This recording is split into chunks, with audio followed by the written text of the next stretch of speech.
Psychology of money chapter 17 निराशावाद का बहकावा। आशावाद बिक्री के लिए की जाने वाली बातचीत जैसा सुनाई पड़ता है।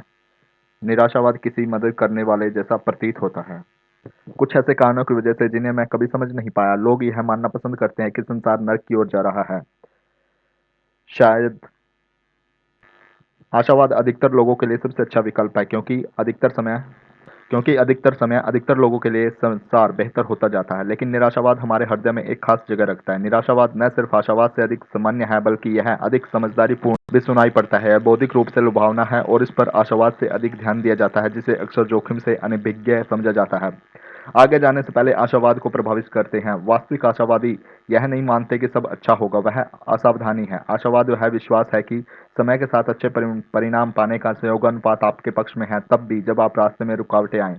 यह साधारण धारणा कि लोग सुबह में उठकर पहले से बेहतर और उत्पादक बनने की कोशिश करते हैं, ना कि उठकर क्लेश करने की, यह आशावाद का आधार है। यह जटिल नहीं है, इसकी गारंटी भी नहीं है। यह बस अधिकतर समय अधिकतर लोगों के लिए सबसे उचित विकल्प है। स्वर्गीय सांख्यिकीविद हैंस रोजलिंग ने इसे अलग तरह से कहा, मैं आशावादी नहीं हूं, मैं बहुत गंभीर शक्यतावादी हूं। अब हम आशावाद से अधिक सम्मोहन भाई निराशावाद के बारे में बात कर सकते हैं।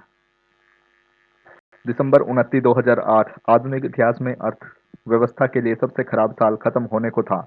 विश्व भर में स्टॉक मार्केट दह चुकी थी। वैश्विक वित्तीय प्रणाली दिनादिन जीवन आधार पर थी। बेरोजगारी बढ़ रही और जब ऐसा लग रहा था कि इससे बुरा और कुछ नहीं हो सकता, द वॉल स्ट्रीट जर्नल ने तर्क देते हुए एक लेख प्रकाशित किया कि अभी तो हमने कुछ देखा ही नहीं है। उन्होंने मुख्य पृष्ठ पर रूसी प्रोफेसर इगोर पनारिक के दृष्टिकोण पर एक लेख प्रकाशित किया, जिसके आर्थिक विचार विज्ञान कल्प लेखकों के रुझान को मात देते हुए प्रतीत होते हैं। जर्नल ने लिखा, जून 2010 के अंत में या जुलाई के आरंभ में पनारियल कहते हैं कि यूएस 6 टुकड़ों में बंट जाएगा। अलास्का वापस रूस के नियंत्रण में चला जाएगा। कैलिफोर्निया उसका केंद्र बन जाएगा, जिसे वे द कैलिफोर्निया रिपब्लिक कहते हैं, और या वह चीन का हिस्सा होगा या फिर चीन के प्रभाव के अधीन। टेक्सास द टेक्सास रिपब्लिक का केंद्र होगा, राज्यों का एक समूह जो मैक्सिको के पास चला जाएगा या फिर मैक्सिको प्रभाव के अधीन। वाशिंगटन डीसी और न्यूयॉर्क एक अटलांटिक अमेरिका के भाग होंगे जो यूरोपियन यूनियन से जुड़ सकता है। कनाडा कुछ उत्तरीय राज्यों को हथिया लेगा, जिन्हें professor Panarin the central North American republic कहते हैं। हवाई उनके अनुसार जापान या चीन का सुरक्षित राज्य हो जाएगा और अलास्का वापस रूस में सम्मिलित होगा। यह किसी ऐसे वैसे व्लॉग या सूचना पत्र का स्तंभ लेख नहीं है, यह विश्व के सबसे प्रतिष्ठित वित्तीय समाचार पत्र का मुख्य पृष्ठ था। अर्थव्यवस्था के बारे में निराशावादी होने में कोई हर्ज नहीं, अंतर्वासी होने में भी कोई हर्ज नहीं। इतिहास ऐसे देशों के उदाहरणों से भरा पड़ा है जिन्हें न सिर्फ मंदी देखी बल्कि विघटन का भी सामना किया। पनारिन के जैसी कहानियों की दिलचस्प बात यह है कि उनका ठीक विपरीत चौंका देने वाले आशावाद से पूर्वानुमान को शायद ही इतना गंभीरता से लिया जाता है जितना कयामत के ईश्वर दूतों को। 1940 के दशक के अंत में जापान को ही लीजिए। विश्व युद्ध में पराजय से यह देश हर तरह से टूटा हुआ था, आर्थिक, औद्योगिक, सांस्कृतिक, सामाजिक रूप से। 1946 की भीषण ठंड के कारण अकाल पड़ने से भोजन प्रतिदिन प्रति व्यक्ति 800 कैलोरी तक सीमित हो गया था। सोचिए, अगर इस समय के दौरान किसी जापानी अकादमी ने ऐसा लेख लिखा होता जो कहता, आप सब हौसला रखिए, हमारे जीवन काल में हमारी अर्थव्यवस्था उसके लगभग 15 गुना बढ़ेगी जितनी यह युद्ध से पहले थी। हमारी आयु संभावनाएं लगभग दुगुना हो जाएंगी। हमारा स्टॉक मार्केट ऐसे प्रतिफल उत्पन्न करेगा जैसा इतिहास में शायद ही किसी देश ने देखा हो। हम 40 वर्ष से अधिक तक बेरोजगारी को 6% से ऊपर बढ़ता नहीं देखेंगे। हम इलेक्ट्रॉनिक्स नवाचार और प्रबंधकीय प्रणाली में विश्व नेता बन जाएंगे। शीघ्र ही हम इतने समृद्ध हो जाएंगे कि हम यूनाइटेड स्टेट्स में कुछ सबसे बहुमूल्य रियल एस्टेट के मालिक होंगे। अमेरिकी हमारे सबसे निकट मित्र होंगे, वे हमारे आर्थिक परिज्ञान का अनुकरण करने की कोशिश करेंगे। उसका तुरंत मजाक उड़ाया गया होता और उन्हें अपना इलाज करवाने की सलाह दी गई होती। ध्यान रखें कि उत्तर दिया गया विवरण ठीक वही है जो जापान में युद्ध के बाद वाली पीढ़ी के समय में वाकई हुआ, लेकिन पनारिन का ठीक विपरीत पूर्वानुमान इतना बेतुका प्रतीत होता है जितना कयामत का पूर्वानुमान नहीं होता। निराशावाद आशावाद से अधिक समझदारीपूर्ण और संभव सुनाई पड़ता है। किसी से यह कहकर देखिए कि सब अच्छा हो जाएगा और वे संभवतः या तो अपने आपको नजरअंदाज कर देंगे या फिर शक की निगाहों से देखेंगे। किसी से यह कहकर देखिए कि वे खतरे में हैं और उनका पूरा ध्यान आपकी ओर होगा। अगर कोई समझदार व्यक्ति मुझसे यह कहे कि एक स्टॉक है जो अगले वर्ष में 10 गुना बढ़ने वाला है, तो मैं तुरंत उन्हें बेहूदगीपूर्ण करार दे दूंगा। अगर कोई बेहूदगी से पूर्ण व्यक्ति मुझे यह कह के जो स्टॉक मेरे पास है वह धराशायी होने वाला है क्योंकि यह कोई लेखांकन धोखाधड़ी है, मैं तुरंत समय निकालकर उसके हर शब्द को सुनूंगा। मान लीजिए कि कोई मंदी होने वाली है और समाचार पत्र वाले आपको बुलाएं, कह दें कि हम औसत वृद्धि की ओर अग्रसर हैं और कोई अधिक ध्यान नहीं देगा। कह दीजिए कि हम अगली महामंदी के निकट आप तुरंत टीवी पर होंगे, लेकिन यह कहकर देखिए कि अच्छा समय आने वाला है, मार्केट आराम से चल सकती है और किसी कंपनी में विशाल विकास क्षमता है, और विवरणकार और सट्टेबाज एक आवाज में प्रतिक्रिया देंगे कि या तो आप कोई सेल्समैन हो या फिर जोखिम से बिल्कुल अनजान। निवेश सूचना पत्र उद्योग यह सालों से जानता है, और अब क़यामत के ईश्वर दूतों से भरा पड़ा ऐसे माहौल में क्रियाशील होने के बावजूद, जहां स्टॉक मार्केट पिछली सदी में 17,000 गुना ऊपर गया, लाभांश को मिलाकर यह वित्त के अलावा भी सच है। मैट रिटेल ने अपनी किताब द रिसेल ऑप्टिमिज्म में लिखा है, निराशावाद के नगाड़े की निरंतर आवाज आमतौर पर हर विजय गीत को डुबा देती है। यदि आप कहें कि संसार बेहतर होता जा रहा है, तो आपको अनुभवहीन और संवेदन शून्य कहा जाएगा। अगर आप यह कहें कि संसार बेहतर होता ही जाएगा, तो आपको पागल समझा जाएगा। दूसरी तरफ अगर आप यह कहें कि विनाश निकट है, आप मैकआर्थर जीनियस अवार्ड या नोबेल शांति पुरस्कार प्राप्त करने की आशा कर सकते हैं। मेरे लिए खुद के व्यस्त जीवन काल में निराशावाद के प्रचलित कारण बदलते रहे, लेकिन निराशावाद अचल रहा। हर उस समूह में मैं जिससे मैंने पूछा, लोगों का मानना था कि संसार उनसे अधिक भयावह, हिंसात्मक और अधिक आशाहीन है। संक्षेप में, अधिक नाटकीय जितना यह वास्तव में है। हैंस रोजलिंग ने अपनी किताब फैक्टरफुलनेस में लिखा, जब आप यह समझ जाते हैं कि एक जीवन काल में मनुष्य कितनी प्रगति कर सकते हैं, आर्थिक विकास से लेकर मेडिकल खोज, स्टॉक मार्केट लाभ और सामाजिक सामान्य तक, आप सोचेंगे कि आशावाद को निराशावाद से अधिक ध्यान खींचना चाहिए। और फिर भी निराशावाद का बौद्धिक मोह सदियों से जाना जाता रहा है। जॉन स्टुअर्ट मिल ने 1840 में लिखा, मैंने गौर किया कि वह व्यक्ति जो दूसरों के निराश होने पर भी आशा रखे, उसके बजाय उस व्यक्ति को साधु की तरह पूजा जाता है जो दूसरों के आश्वासन होने पर भी निराशावादी हो। प्रश्न यह है कि आखिर क्यों, और यह धन के बारे में हमारी सोच को कैसे प्रभावित करता है। इस आधार वाक्य को दोहराते हुए कि कोई भी मूर्ख नहीं है, पैसे के मामले में निराशावाद के सम्मोहन होने के ठोस कारण हैं, और वे क्या हैं, यह जानने से इसमें मदद मिलती है कि हम उनसे बहुत दूर तक न ले जाएं। इसका कुछ भाग स्वाभाविक और अपरिहार्य है। कहनमैन के अनुसार हानि से असीमित प्रतिकूल एक विकासमूलक ढाल है। वे लिखते हैं, एक दूसरे के सीधे साथ तुलना करने पर हानि लाभ से अधिक बड़ी दिखाई देती है। सकारात्मक और नकारात्मक अपेक्षाओं और अनुभवों के बल के बीच की इस असीमित का एक विकासमूलक इतिहास है। वे जीव जो खतरे को मौके के मुकाबले अधिक अवलंब रूप से देखते हैं, उनके जीवित रहने और प्रजनन की संभावना अधिक होती है। लेकिन कुछ और भी बातें हैं जो वित्तीय निराशावाद को आशावाद की तुलना में अधिक सरल, सामान्य और विश्वासप्रद बना देती हैं। एक यह है कि धन सर्वव्यापक है, इसलिए कुछ भी बुरा घटता है तो वह सबको प्रभावित करता है और सभी का ध्यान अपनी ओर खींचता है। यही बात मौसम के लिए लागू नहीं होती। फ्लोरिडा पर गिर कर आने वाला कोई तूफान 92% अमेरिका को सीधे प्रभावित नहीं करता, लेकिन अर्थव्यवस्था पर गिर कर आने वाली मंदी हर व्यक्ति को प्रभावित करती है, आपको भी। इसलिए ध्यान दीजिए, यह किसी विशिष्ट जगह जैसे स्टॉक मार्केट पर भी लागू होता है। आधे से अधिक अमेरिकी परिवार सीधे रूप से स्टॉक रखते हैं, और जो नहीं रखते, मीडिया द्वारा स्टॉक मार्केट के आवर्तन का इतना अधिक प्रचार किया जाता है कि स्टॉक रहित परिवारों में भी डो जोन्स इंडस्ट्रियल एवरेज सबसे अधिक देखा जाने वाला आर्थिक पैरामीटर होगा। स्टॉक में 1% उछाल के बारे में शाम को समाचारों में थोड़ा बहुत कहा जा सकता है, लेकिन 1% की गिरावट को लाल रंग से लिखे मोटे अक्षरों में दिखाया जाता है। असीमितता से बचना कठिन है, और जबकि कुछ ही लोग इस बारे में प्रश्न करते हैं या स्पष्ट करने का प्रयास करते हैं कि मार्केट ऊपर क्यों गया है, क्या इसे ऊपर नहीं जाना चाहिए, इसके नीचे जाने के कारण को लेकर लगभग हमेशा स्पष्ट करने का प्रयास किया जाता है। क्या निवेशक आर्थिक विकास को लेकर परेशान है? क्या फ्रेड ने फिर से सब खराब कर दिया? क्या राजनेता गलत निर्णय ले रहे हैं? क्या कोई और मुसीबत भी आने वाली है? गिरावट के कारणों से संबंधित वृत्तांत, गिरावट के बारे में बात करना, चिंता करना, इस बारे में कहानी बनाना कि आगे क्या होगा, इन सब को आसान कर देते हैं। अगर आपके पास कोई स्टॉक नहीं है, इस तरह की बातें आपको ध्यान अपनी ओर आकर्षित करेंगी।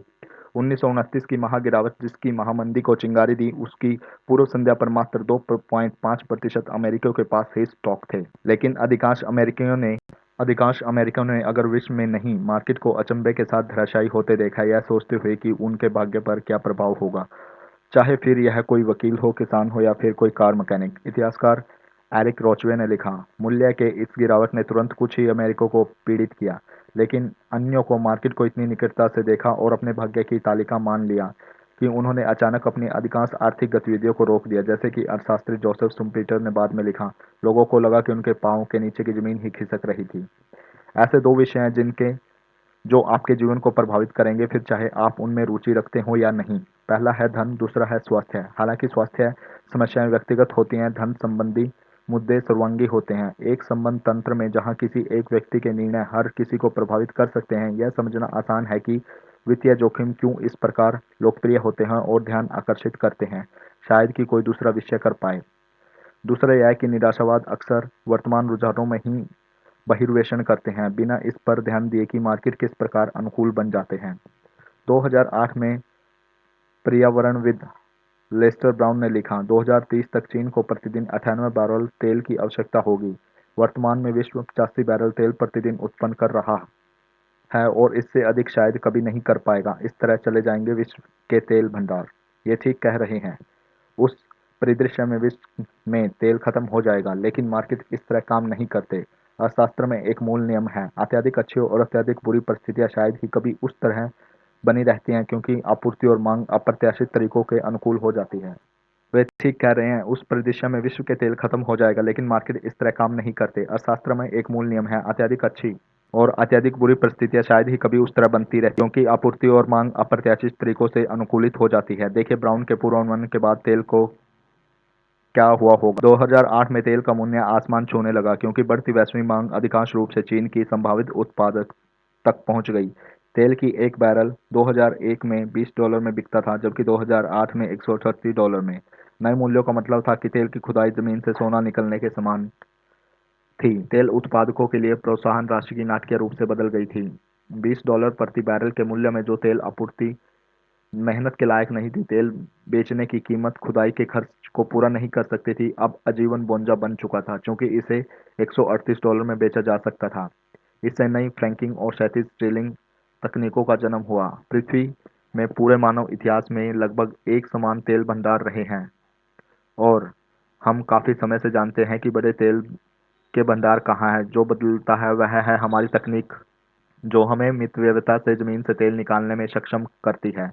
तेल इतिहासकार डेनियल येरगिन लिखते हैं, यूएस में 86% तेल भंडार खोज के समय लगाए अनुमान का नहीं, बल्कि बाद में होने वाले संशोधनों का नतीजा है, जो तकनीक में सुधार के कारण आते हैं। और 2008 में फ्रैंकिंग की शुरुआत से ऐसा ही हुआ। यूनाइटेड स्टेट्स में ही तेल उत्पादन 2008 में लगभग 5 मिलियन बैरल प्रतिदिन से 2019 में 13 बैरल प्रतिदिन तक पहुंच गया। विश्व तेल उत्पादन अब 100 मिलियन बैरल प्रतिदिन से अधिक है। ब्राउन के अनुसार उच्चतम चीन से लगभग 20% अधिक। 2008 में तेल रुझान का बहिर्वेशन करते किसी निराशावादी को जाहिर तौर पर स्थिति काफी खराब लगती। किसी यथार्थवादी के लिए, जो समझता कि आशावादी सभी आविष्कारों को जानता है, यह कम डरावना रहा होगा। यह मान लेना कि अगर कुछ खराब है वह खराब ही बना रहेगा, एक आसान पूर्वानुमान है, और यह विश्वासप्रद भी है, क्योंकि इसके लिए संसार के बदलने की कल्पना करने की आवश्यकता नहीं है। लेकिन समस्याएं सुलझ जाती हैं और लोग उसके अनुरूप ढह जाते हैं। डर समाधानों को भी बराबर मात्रा में प्रोत्साहित करते हैं। यह आर्थिक इतिहास का एक सामान्य कथन है, जिसे वे निराशावादी आसानी से भुला देते हैं जो रेखीय पूर्वानुमान लगाते हैं। तीसरा यह है कि प्रगति इतना धीरे होती है कि उसे देखा भी ना जा सके, लेकिन असफलता इतनी तेजी से आती है कि उसे अनदेखा न किया जा सके। बहुत ही रात्रि पर्यंत दुखद घटनाएं घटी हैं, लेकिन शायद ही कोई रात्रि पर्यंत चमत्कार हुए हों। जनवरी 5, 1889 में डेट्रॉइट फ्री प्रेस ने मनुष्य के चिड़िया के समान उड़ने के हमेशा के सपने को चकनाचूर ही कर दिया। विमान समाचार पत्र में लिखा था, असंभव प्रतीत होते हैं। एक उड़ने वाली मशीन का न्यूनतम वजन आवश्यक ईंधन और इंजीनियर सहित 300 या 400 पाउंड से कम नहीं हो सकता, लेकिन वजन की इस निचली सीमा है जो निश्चित रूप से 50 पाउंड से अधिक नहीं है, जिसके आगे किसी भी जीव के लिए उड़ना असंभव है। प्रकृति इस सीमा पर पहुंच चुकी है और अपने अधिकतम प्रयास के बाद भी इसे आगे नहीं जा सकती। 6 महीने बाद ऑरविल राइट्स ने घर के पिछवाड़े में अपने भाई विल्मर की प्रिंटिंग प्रेस बनाने की मदद के लिए हाई स्कूल छोड़ा। यह इन भाइयों का पहला संयुक्त आविष्कार था जो उनका अंतिम नहीं होने वाला था। यदि आपको 20वीं सदी में सबसे महत्वपूर्ण आविष्कारों की सूची बनानी है तो विमान कम से कम शीर्ष पर होगा। अगर नंबर 1 पर न हो तो विमान ने सब कुछ बदल कर रख दिया। इसने विश्व युद्ध शुरू किए और इसने विश्व युद्ध खत्म भी किए। इसने शहरों और गांव, समुद्र और देशों के बीच के फासले को तय करते हुए विश्व को जोड़ा। लेकिन पहली विमान बनाने की राइट ब्रदर की कहानी एक दिलचस्प मोड़ है। उसके उड़ान पर सफलता प्राप्त करने के बाद किसी ने भी अधिक ध्यान नहीं दिया, किसी ने भी कोई खास परवाह नहीं की। फ्रेडरिक लुइस एलन ने 1952 में अमेरिकी इतिहास की अपनी किताब में लिखा, जब तक लोग यह समझ पाते कि राइट ब्रदर्स आखिर क्या कर रहे हैं, कई साल बीत चुके थे। लोग इस बात से इतना आश्वस्त थे कि उड़ान असंभव है कि कि अधिकतर लोग जिन्होंने उन्हें 1905 में डेटन में विमान उड़ते देखा, उन्होंने मान लिया कि यह तुच्छ चाल है, कुछ ऐसे ही जैसे आज लोग मानसिक दूरसंचार के प्रदर्शन को समझेंगे। मई 1908 में जाकर उन्होंने पहली उड़ान के लगभग 4.5 साल बाद अनुभवी पत्रकारों को यह देखने भेजा कि वे क्या कर रहे हैं। अनुभवी संपादकों ने इन पत्रकारों के उत्साहपूर्ण प्रेरणों को पूरी विश्वसनीयता दी और अंततः संसार इस तथ्य से अवगत हुआ कि मानव उड़ान सफलतापूर्वक पूरी की जा चुकी है। विमान के आश्चर्य को समझने के बाद भी लोग सालों तक इसे कम ही आंकते रहे। पहले इसे मुख्य रूप से एक सैन्य हथियार के रूप में देखा गया, फिर अमीरों के खिलौने की तरह, फिर शायद कुछ लोगों ने परिवहन के लिए प्रयोग किया। द वाशिंगटन पोस्ट ने 1909 में लिखा, कॉमर्शियल एरियल फाइटर जैसी कभी कोई चीज नहीं होगी। फाइट इस तरह अपना धीमा वजन धैर्यवान पृथ्वी पर घसीटता रहेगा। 5 महीने बाद पहले कार्गो विमान ने उड़ान भरी। जब जरा इस धीमी कई वर्षों तक विमान के बारे में अपनी आशावाद होने की जागृति की तुलना इससे कीजिए कि लोग कितना निराशावाद के चालकों की बातें में आ जाते हैं, जैसे कोई कॉर्पोरेट दिवालियापन या कोई बड़ा युद्ध या कोई बड़ा दुर्घटना। राइट के विमान की पहली चर्चा 1908 में हुई, जब एक प्रदर्शन उड़ान के दौरान थॉमस सेफरिंज नामक एक सेना के लेफ्टिनेंट मारे गए। विकास कंपाउंडिंग द्वारा संचालित होता है, जिससे हमेशा समय लगता है। विनाश असफलता के एकल बिंदुओं से संचालित होता है, जो कुछ ही क्षणों में हो सकता है, और आत्मविश्वास का खो जाना वह एक ही पल में हो सकता है। निराशावाद को लेकर वृत्तांत गढ़ना आसान है, चूंकि कहानियां ताजी और अधिक नहीं होती हैं। आशावाद के वृत्तांत के लिए इतिहास और विकास के एक लंबे अरसे की ओर देखना पड़ता है, जिन्हें लोग अक्सर भूल जाया करते हैं, और उन्हें जोड़ने में अधिक प्रयास लगता है। औषधि की प्रगति को देखिए, बीते साल इस पर नजर डालने से कुछ खास नहीं होगा, किसी एक दशक से भी कुछ नहीं होगा, लेकिन पिछले 50 वर्षों पर नजर डालने से आपको कुछ असाधारण दिखाई होगा। उदाहरण के लिए नेशनल इंस्टीट्यूट ऑफ हेल्थ के अनुसार 1965 से अब तक हृदय रोग के कारण आयु संवर्धित प्रति व्यक्ति मृत्यु दर में 70% से अधिक की गिरावट आई है। हृदय रोग के कारण मृत्यु में 70% की कमी हर वर्ष लगभग आधे मिलियन अमेरिकियों की जान बचा ले सकती है। कल्पना कीजिए कि अटलांटा की जनसंख्या को हर वर्ष बचा लिया जाए। चूंकि यह प्रगति बहुत धीरे हुई है, या उतना ध्यान आकर्षित नहीं करती जितना तेजी से होने वाला विनाश, जैसे आतंकवाद, विमान घटनाएं या प्राकृतिक आपदाएं। हरिकेन कटरीना सप्ताह में 5 बार आ सकता है, और हर सप्ताह कल्पना कीजिए कि वह कितनी सुर्खियां बटोरेगा, और यह पिछले 50 वर्षों में हृदय रोग में कमी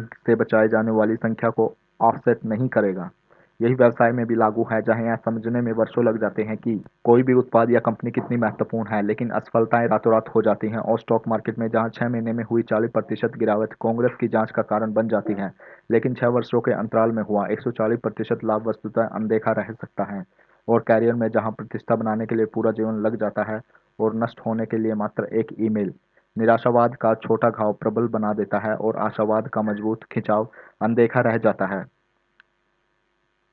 यह इस किताब में पहले दिए गए महत्वपूर्ण बिंदु को रेखांकित करता है। निवेश में आपको सफलता के मूल्य को पहचानना आवश्यक है, विकास की लंबी पृष्ठभूमि के बीच अस्थिरता और हानि, और इसे चुकाने की स्वेच्छा।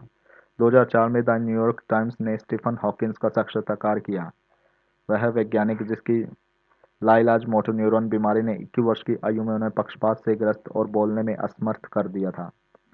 अपने कंप्यूटर के द्वारा हैकिंग के साक्षात्कारकर्ताओं से बताते हैं कि वे जन साधारण को अपनी किताबें बेचने के लिए कितने उत्साहित थे। क्या आप हमेशा इतने हंसमुख रहते? टाइम्स ने पूछा। जब मैं 21 वर्ष में था तो मेरी सारी उम्मीदें शून्य हो चुकी थी। उसके बाद मैं अब तक हर चीज एक बोनस है, उन्होंने उत्तर दिया। चीजों के बहुत अच्छे होने की उम्मीद रखने का मतलब है कि एक सर्वश्रेष्ठ परिदृश्य जो नीरस प्रतीत होता है। निराशावाद उम्मीदें घटा देता, जिससे संभवतः परिणामों और उनके परिणामों के बीच का अंतर घट जाता है, जिसके बारे में आप अच्छा अनुभव करते हैं, और शायद इसलिए यह इतना लुभावना होता है। चीजों के खराब होने की अपेक्षा करना उनके खराब होने पर सुखद रूप से आश्चर्यचकित होने का सबसे अच्छा तरीका है। जो विडंबनाओं पूर्वक आशावादी होने की बात करता है। अब कहानियों के बारे में संक्षिप्त कहानी। यहाँ पे हमारा चैप्टर नंबर 17 निराशावाद का बहकावा कंप्लीट होता है। Thank you.